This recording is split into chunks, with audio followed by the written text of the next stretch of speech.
Adolf Gunnar Wingren nasceu em 8 de agosto de 1879, na pitoresca cidade de Östra Husby, na região de Östergötland, Suécia, às margens do encantador Lago Vanner. Seu lar era evangélico, um verdadeiro berço de fé e valores cristãos. Desde cedo, Wingren foi moldado em um ambiente onde a educação bíblica era prioridade. Seu pai, um jardineiro dedicado, também liderava a escola dominical da Igreja Batista local. Foi nesse espaço que o pequeno Adolf deu seus primeiros passos na jornada espiritual. Ainda criança, ele frequentava as aulas com entusiasmo, absorvendo cada lição como se estivesse sendo preparado para algo maior. A Bíblia, tão presente no cotidiano da família, era mais que um livro. Era uma bússola, ensinada com amor e cuidado pelos pais, que viam na formação espiritual de seus filhos um propósito divino. Esse alicerce firme, construído na simplicidade e na fé, moldaria não apenas o caráter de Wingren, mas também sua missão, que começava a ganhar forma nos primeiros anos de sua vida. Com apenas 9 anos, Adolf Gunnar Wingren experimentou algo que marcaria sua vida para sempre: uma chamada especial de Deus. Mesmo tão jovem, sentia uma conexão profunda com o divino, uma atração singular que o levava a buscar consagração e oração constante. Essa intensidade espiritual não era comum para uma criança, mas ele parecia compreender que sua vida estava sendo moldada para algo extraordinário. Frequentemente, Wingren reunia outras crianças e as conduzia em momentos de oração. Era como se ele já assumisse, mesmo sem saber, o papel de líder espiritual entre seus pares. Seu desejo de estar na presença de Deus era visível, e ele transformava qualquer lugar em um espaço sagrado. Aos 11 anos, concluiu o curso primário e começou a trabalhar ao lado do pai como jardineiro. Durante 8 anos, dedicou-se a essa atividade, sem jamais abandonar sua prática de oração e devoção. A conexão que havia começado na infância continuava a crescer, tornando-se a força que guiaria suas decisões e seu futuro. A imagem do jovem Wingren, ajoelhado em oração e cercado por outras crianças, revela um coração que já pulsava com o propósito que estava por vir. Aos 18 anos, Adolf Gunnar Wingren deu um passo significativo em sua jornada espiritual. Foi batizado nas águas. Esse momento especial aconteceu em uma igreja batista localizada em Vraca, Samaland, Suécia, por volta de março ou abril de 1897. Era mais do que um rito de passagem, era a confirmação de sua fé e de seu compromisso com Deus. Nesse mesmo ano, Wingren assumiu um novo desafio. Ele passou a ocupar o lugar de seu pai na direção da escola dominical da igreja. A responsabilidade de liderar e ensinar outros sobre a palavra de Deus aprofundou ainda mais sua dependência divina. Ele mesmo reconheceria mais tarde: isto aumentou muito a minha necessidade de Deus e de sua graça. A liderança precoce de Wingren demonstrava maturidade e zelo pela obra de Deus. Cada aula, cada momento de oração e cada palavra ensinada o fortaleciam, preparando-o para o que estava por vir. A chama que ardia em seu coração não só iluminava seu caminho, mas também começava a guiar aqueles ao seu redor. Em 14 de julho de 1897, algo transformador aconteceu na vida de Adolf Gunnar Wingren. Ao ler um artigo numa revista sobre as imensas necessidades e os sofrimentos enfrentados por tribos nativas no exterior, seu coração foi profundamente tocado. Aquelas palavras não eram apenas informações, eram um chamado que parecia ecoar diretamente em sua alma. Movido pela compaixão, Wingren derramou muitas lágrimas. Ele sentiu o peso do clamor dessas vidas e percebeu que não poderia permanecer indiferente. Subiu para o seu quarto, um espaço que logo se tornaria palco de uma decisão crucial. Ali, em oração fervorosa, fez uma promessa a Deus. Entregaria sua vida inteiramente a Ele e se colocaria à disposição para o que fosse necessário. Mas Wingren sabia que promessas não bastavam. Ele precisava de força divina para cumpri-las. Por isso, orou insistentemente, pedindo a ajuda de Deus para honrar esse compromisso. A partir desse momento, sua vida assumiu um novo sentido, guiada por um propósito maior que ele ainda estava começando a entender. Adolf Gunnar Wingren continuou por mais de um ano em seu trabalho como jardineiro, mas sua vida espiritual permanecia ativa e vibrante. Ele participava regularmente dos cultos, compartilhava testemunhos e se dedicava a conquistar novas almas para Cristo. No entanto, sua jornada tomaria um novo rumo no final de outubro de 1898. Sentindo a necessidade de aprofundar seus conhecimentos e fortalecer sua fé, Wingren deixou a direção da escola dominical e ingressou em uma escola bíblica em Gotabro, NARC. Essa instituição era liderada pelos pastores Emílio Gustafsson e C. J. Akilsted e, embora o curso durasse apenas um mês, teve um impacto profundo na vida de Wingren. A escola reuniu 55 participantes, homens e mulheres, todos comprometidos com a missão de ganhar almas para Cristo. Ela fazia parte de uma federação evangélica dedicada a essa causa, e cerca de 15 alunos foram enviados como evangelistas logo após o término do curso. Wingren, inspirado por essa atmosfera de fervor espiritual, viu sua paixão pelas almas ser renovada e fortalecida. De volta à Suécia, sua terra natal, ele começou a evangelizar com ainda mais intensidade. Cada passo, cada palavra e cada ato revelavam o coração de um jovem completamente dedicado a levar a mensagem de salvação a todos que encontrasse. Essa experiência em Gotabro foi mais do que um aprendizado, foi um marco que consolidou sua vocação como evangelista. No final de setembro de 1904, Adolf Gunnar Wingren tomou uma decisão importante que marcaria mais uma etapa de sua caminhada espiritual e ministerial. Mudou-se para Chicago para iniciar um curso de 4 anos no Seminário Teológico Batista Sueco. Era o próximo passo em sua preparação para servir a Deus de maneira ainda mais eficaz. Enquanto morava em Kansas City, Wingren foi membro ativo da Igreja Batista Sueca local. Foi essa comunidade que o incentivou a ingressar em sua universidade, reconhecendo nele um potencial extraordinário para o ministério. Durante o período de estudos, sua vida foi uma mistura de aprendizado acadêmico e prática ministerial. Ele pregava com frequência em diversas igrejas e localidades, sempre demonstrando paixão e zelo pelo Evangelho. Seu primeiro estágio, de junho a dezembro, foi na primeira Igreja Batista de Chicago, localizada em Michigan. Foi ali que ele pôde colocar em prática o que vinha aprendendo, servindo e ministrando à congregação. No estágio seguinte, seguiu para Sycamore, Illinois, onde continuou a impactar vidas com suas mensagens. E nos estágios finais, assumiu o papel de pastor em Manhattan, Michigan, um momento que consolidou sua experiência pastoral e confirmou sua vocação para liderar o povo de Deus. Cada uma dessas experiências não só ampliou sua visão ministerial, como também reforçou seu compromisso com a missão de pregar o Evangelho, onde quer que fosse chamado. Em maio de 1909, Adolf Gunnar Wingren concluiu seus estudos no Seminário Teológico Batista Sueco e recebeu seu diploma, marcando o fim de uma etapa de intenso preparo teológico. Mas, para ele, esse não era o fim, e sim o início de uma nova fase em sua missão de vida. Durante esse período, Wingren já havia entregue uma solicitação formal para ser enviado como missionário. Seu coração ardia com o desejo de levar o Evangelho a lugares onde as boas novas ainda não haviam sido anunciadas.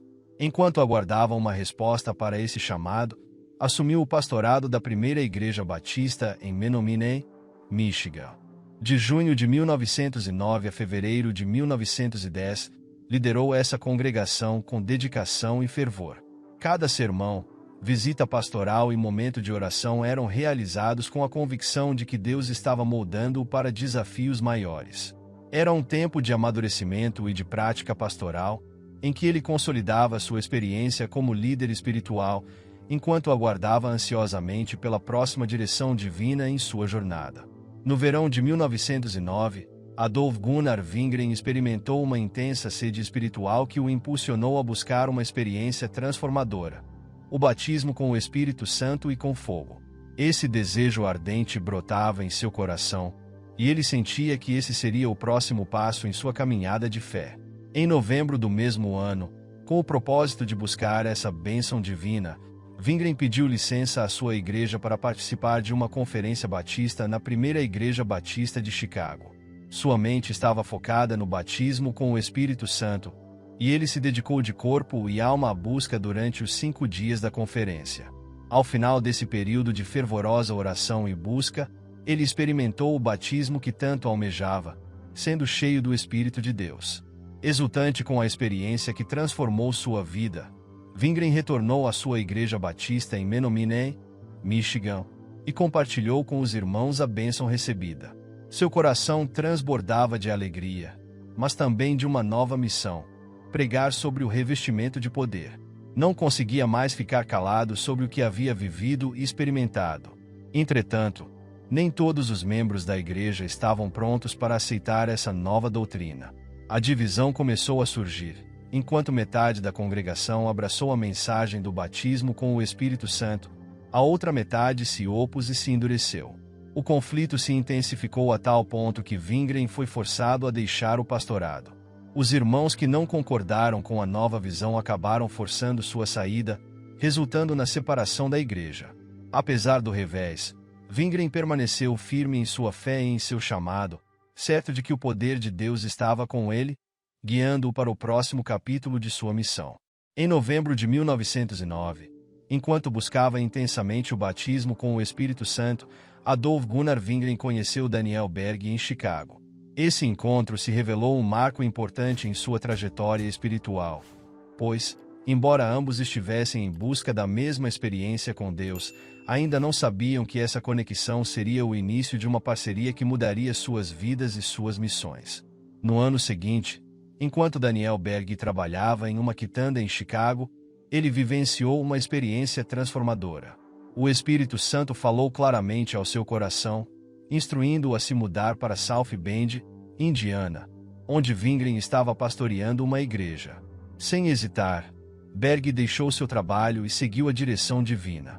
Ao chegar a South Bend, ele procurou Wingren e, com convicção, lhe disse: "Irmão Wingren, Jesus ordenou-me que eu viesse me encontrar com o irmão, para juntos louvarmos o seu nome." Wingren, ouvindo as palavras de Berg e reconhecendo a direção de Deus em sua vida, respondeu com um simples, mas profundo: "Está bem." Esse breve diálogo não só selou a aliança entre os dois, mas também deu início a uma parceria que seria fundamental para o futuro do Evangelho e da missão que Deus estava prestes a confiar a ambos. Juntos, Wingren e Berg seriam instrumentos de grandes mudanças, guiados pelo Espírito Santo e pelo poder de Deus. No verão de 1910, após o encontro divino entre Adolf Gunnar Wingren e Daniel Berg, Deus continuou a guiá-los de forma clara e inconfundível. Durante um momento de oração, enquanto buscavam direção, o Senhor revelou-lhes um chamado ainda mais audacioso. Deveriam deixar Nova York e partir para o Pará, no Brasil, para levar o Evangelho a essa terra distante. Além do destino, Deus lhes deu uma data precisa: 5 de novembro de 1910. Era uma orientação clara e definitiva, que deixava pouco espaço para dúvidas. Embora naquele momento eles não soubessem se havia algum navio partindo para o Brasil nesse exato dia, confiaram plenamente na direção divina. Com o coração cheio de fé, aguardaram a confirmação dessa promessa. Como sempre acontece quando se segue a voz de Deus, tudo se alinhou conforme a revelação recebida. Eventualmente, foi confirmado que havia, de fato, um navio partindo para o Brasil no dia 5 de novembro de 1910, justamente como Deus havia lhes indicado. Esse momento de confirmação fortaleceu ainda mais a convicção de Wingren e Berg de que estavam no caminho certo e que a missão que lhes aguardava no Brasil seria uma obra grandiosa, guiada pela mão de Deus. Quando Wingren e Berg chegaram a Nova York, receberam uma notícia que quase os desanimou. Foram informados de que não havia nenhum navio partindo em 5 de novembro com destino ao Brasil, e para piorar, não conseguiram sequer garantir lugar em outro navio. O cenário parecia frustrante, mas eles permaneceram firmes na fé, esperando pela confirmação da promessa divina. Após um breve período de espera, algo inesperado aconteceu. A companhia de navegação, que inicialmente havia dado a notícia de que não havia partida naquele dia, retornou com uma informação surpreendente. O navio Clemen, que havia sofrido um atraso devido a alguns reparos, realmente partiria para o Brasil no dia 5 de novembro, conforme Deus havia revelado. A palavra do Senhor estava se cumprindo, e o navio estava pronto para levá-los à missão que lhes aguardava. Com alegria e certeza de que estavam sendo guiados por Deus, Wingren e Berg embarcaram exatamente no dia que o Senhor havia determinado. No entanto, um outro desafio se apresentou. Devido a uma greve no porto de Nova York naquele dia, as malas deles ficaram retidas. Sem poder levar mais do que as maletas de mão, partiram para o Brasil com o essencial, mas com o coração cheio da certeza de que estavam cumprindo a vontade divina. A jornada estava apenas começando, e a obra de Deus em suas vidas tomaria proporções ainda maiores.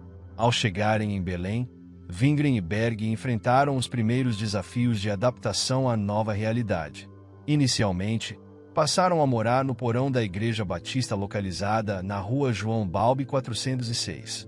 Esse espaço simples e modesto se tornou o ponto de partida para a missão que estavam prestes a desenvolver na região.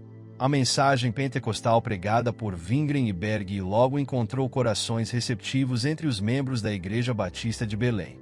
Celina Martins de Albuquerque e Maria de Nazaré, duas das integrantes da igreja, creram na mensagem e receberam o batismo com o Espírito Santo. Esse evento, porém, gerou uma grande divisão entre os membros da congregação que não estavam prontos para aceitar essa nova doutrina.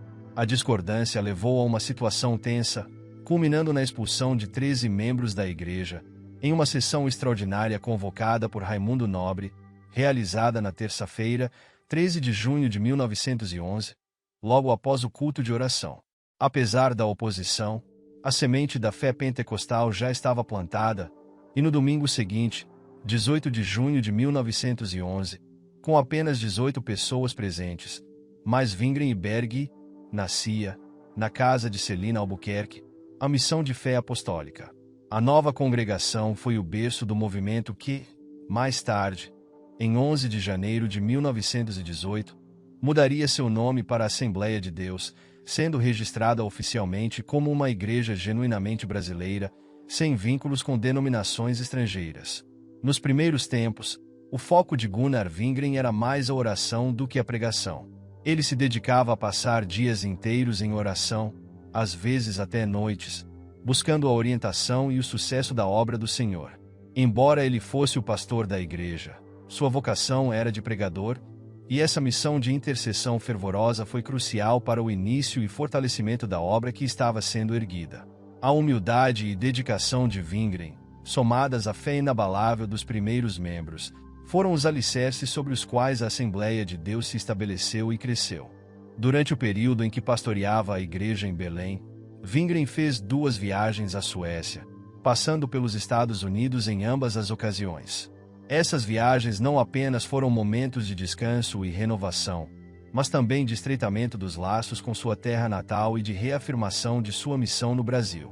Em 1917, na Suécia, pouco antes de retornar ao Brasil, Wingren teve um encontro significativo que marcaria sua vida pessoal e ministerial. Ele conheceu a enfermeira Frida Maria Strander, que lhe revelou que também sentia um chamado para o Brasil.